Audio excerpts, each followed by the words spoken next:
இன்றைக்கி காலையில் கொஞ்சம் வேலை ஜாஸ்தியாக தான் இருக்குது.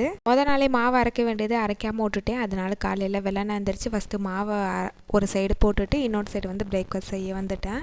காலையில் பிரேக்ஃபாஸ்ட்டுக்கு வெண்பொங்கல் தான் வச்சுருந்தேன். வெண்பொங்கல் தேங்காய் சட்னி பண்ணிவிட்டு மாவு ஆட்டுறனால கொஞ்சமாக அதிலேருந்து உளுந்து எடுத்து உளுந்து வடை பண்ணிக்கலான்னு சொல்லிட்டு ரெடி பண்ண ஆரம்பிச்சிட்டேன். ஃபஸ்ட்டு வெண்பொங்கலுக்கு தாளித்து விட்டுட்டு விசில் வச்சதுக்கப்புறமா தேங்காய் உடச்சி தேங்காய் சட்னியை ரெடி பண்ணிக்கிட்டேன்.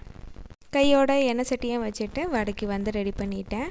தேங்காய் சட்னிக்கு தாளிப்பும் போட்டும் எடுத்து வச்சாச்சு. எனக்கு வந்து வெண்பொங்கல்னாலே உளுந்த வடை வச்சு சாப்பிட்டா தான் அது கொஞ்சம் திருப்தியாக இருக்க மாதிரி இருக்கும். அதனால் முடிஞ்ச அளவுக்கு எப்போனாலும் உளுந்த வடை போட்டுருவேன். சூடாக மொறு மொறுன்னு உளுந்த வடையும் போட்டு எடுத்தாச்சு. ஃபைனலாக பிளேட்டில் வந்து வெண்பொங்கல் வச்சு தேங்காய் சட்னி உளுந்த வடை வச்சு காலையில் பிரேக்ஃபாஸ்ட் கொடுத்தாச்சு. சைடுலேயே மாவு ஆட்டிகிட்டு இருந்ததையுமே உளுந்து ஃபஸ்ட்டு ஆட்டி எடுத்துகிட்டு அதுக்கப்புறமா அரிசியும் போட்டு ஆட்டி எடுத்தாச்சு. டைம் பிளாஸ்டிக்கில் மாவு கரைச்சி வைக்கல, சில்வரில் தான் வச்சுருக்கேன். எல்லா வேலையும் முடிச்சுட்டு நிம்மதியாக சாப்பிட்டாச்சு.